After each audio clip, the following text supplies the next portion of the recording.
Bonjour et bienvenue dans cette nouvelle vidéo. Aujourd'hui donc nous allons voir comment est-ce qu'on peut gérer les présences et les absences des agents dans une entreprise grâce à Excel. Et vous allez voir que c'est vraiment très intéressant, c'est vraiment simple, c'est pas difficile à faire. Vous pouvez réaliser cette petite astuce qui pourra vous aider à ce que vous puissiez très bien gérer les présences et les absences des agents dans une entreprise. Alors, si vous n'êtes pas encore abonné à notre chaîne, n'hésitez pas à vous abonner à notre chaîne, mais aussi à cliquer sur la cloche de notification pour être informé de toutes les nouvelles vidéos qui seront postées sur notre chaîne YouTube. Alors, comme je le disais, aujourd'hui, nous allons pouvoir donc voir comment nous pouvons gérer les présences et les absences des agents dans une entreprise. Donc là, j'ai tracé un petit tableau là qui est là. Là, nous avons les noms des agents qui travaillent dans l'entreprise. À titre d'exemple, bien sûr, nous avons les grades des agents. Nous avons également les salaires qu'ils doivent toucher par jour.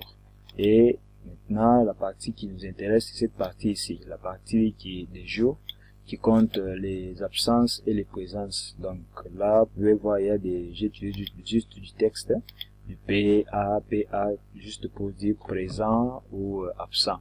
Donc voilà un peu, et nous allons savoir comment est-ce qu'on peut compter le nombre de présences, le nombre des absences. Et vous allez voir que c'est vraiment simple, c'est pas vraiment compliqué.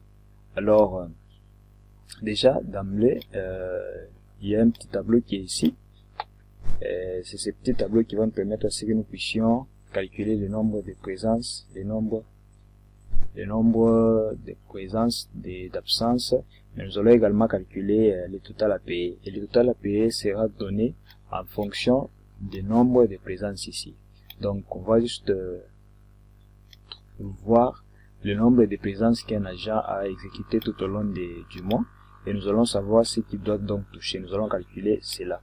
Mais avant tout, nous allons commencer par faire un peu de mise en forme ici. La mise en forme conditionnelle. Afin que nous puissions distinguer les présences et les absences. Alors, je vais sélectionner toutes ces cellules ici, qui contiennent ces lettres.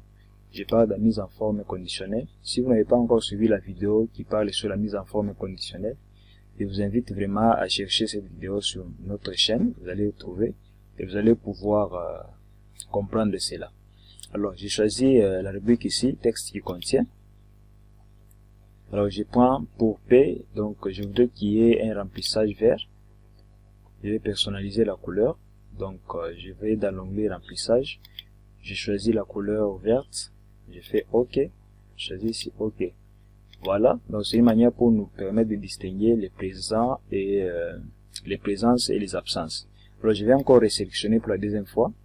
Cette fois-ci, c'est pour mettre en rouge toutes les absences. Voilà. Je prends le texte qui contient et je mets là A et je choisis la couleur rouge. Voilà, remplissage, je mets rouge, je fais OK. Je clique encore sur OK. Donc là déjà, on sait déjà repérer les absences, mais on va essayer de calculer ça automatiquement, qu'on commence à nous afficher au lieu qu'on commence tout le temps à regarder et à compter. Mais ici en Excel, nous allons donc le faire automatiquement, le comptage va se faire automatiquement.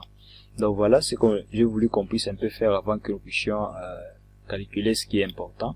Et vous avez vu ici, je me suis limité jusqu'à 26 jours parce que j'ai éliminé les 4 dimanches, parce que la majorité des entreprises ne travaillent pas dimanche. Voilà pourquoi j'ai mis 26 jours. Mais vous pouvez, si vous voulez, vous travaillez pendant 30 jours, vous pouvez mettre au-delà des 30 jours, ça ne dérange pas, ça sera toujours très bien. Alors nous allons compter le nombre d'absences. Pour compter le nombre d'absences, nous allons utiliser une formule, pas une formule, disons une fonction, voulais-je dire, une fonction. Vous allez voir ce qu'on va faire. J'écris égal, donc égal, attendez, je mets un peu de mise en forme pour bien voir. Donc je mets en gras, je mets ça 14, voilà.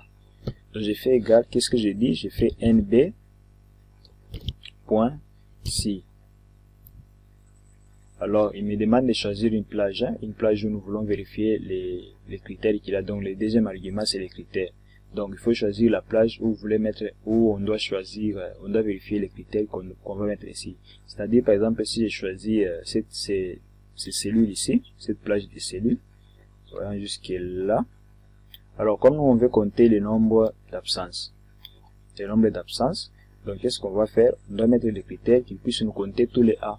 Donc, il va commencer à compter les A. Et c'est les critères qu'on va mettre ici chez nous.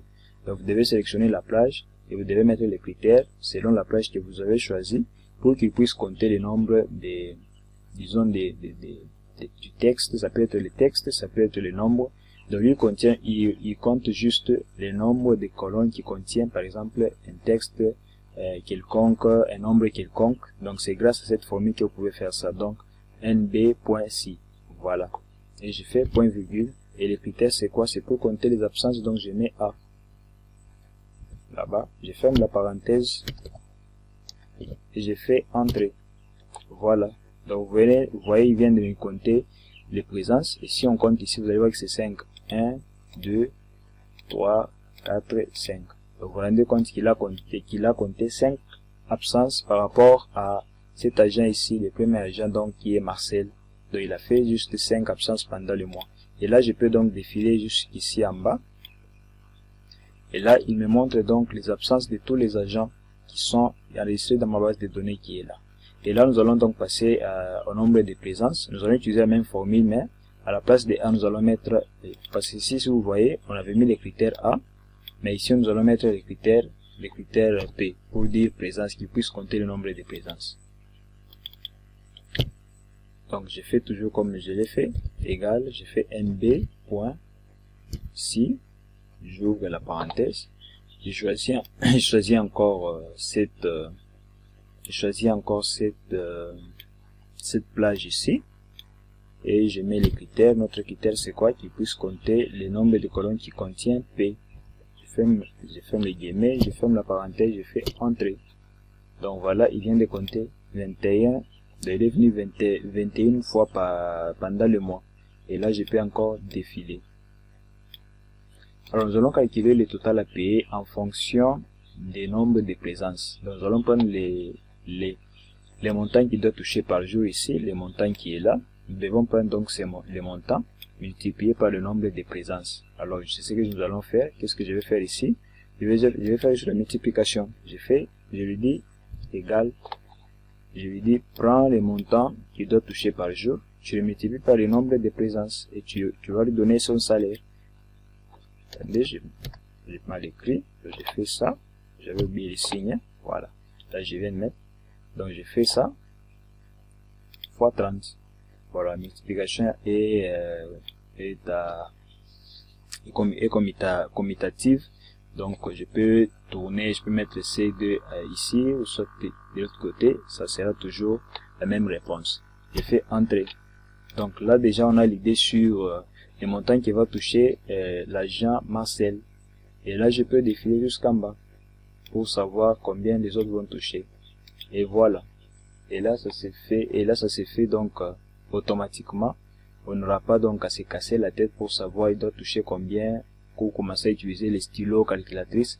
Mais déjà avec ça, on sait déjà combien les gens vont toucher à la fin du mois. Et là, si je remplace à la place de P, je mets A.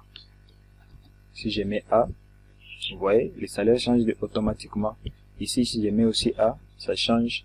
Là aussi, si je mets A, donc ça change. Vous pouvez commencer à les gérer de cette manière ici. Je peux mettre là partout A.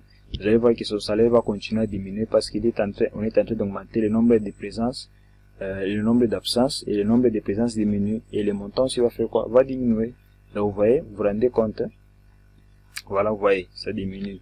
Donc avec cette astuce ici, vous pouvez vraiment gérer les présences et les absences des agents dans l'entreprise sans avoir à vous casser la tête, parce que vous saurez déjà automatiquement combien l'agent va toucher à la fin du mois grâce à cette astuce ici, grâce à ces petits tableaux que je viens de vous démontrer ici en Excel. Et là, vous allez voir que ça va vraiment vous faciliter les choses. Donc voilà sur ce que j'ai voulu vous montrer dans cette vidéo. Et j'espère que c'est une vidéo qui te sera très intéressante, qui va beaucoup t'aider. Si tu as des difficultés, n'hésite pas à me l'écrire en commentaire. Je vais essayer de t'assister. Je vais essayer de t'aider pour que tu puisses également maîtriser, pour que tu puisses aussi comprendre Microsoft Excel qui est un peu vaste. Donc voilà, Nous nous limitons donc aujourd'hui par ici dans cette vidéo, et il y a une série de vidéos qui va encore suivre. C'est pourquoi je vous conseillerais vraiment de vous abonner à cette chaîne ici, et vous aurez vraiment de très bonnes choses à voir sur notre chaîne concernant Excel, concernant Word, et je crois que ça va vraiment beaucoup vous aider en tant qu'informaticien ou débutant en informatique. Alors, on se dit ciao et à la prochaine vidéo.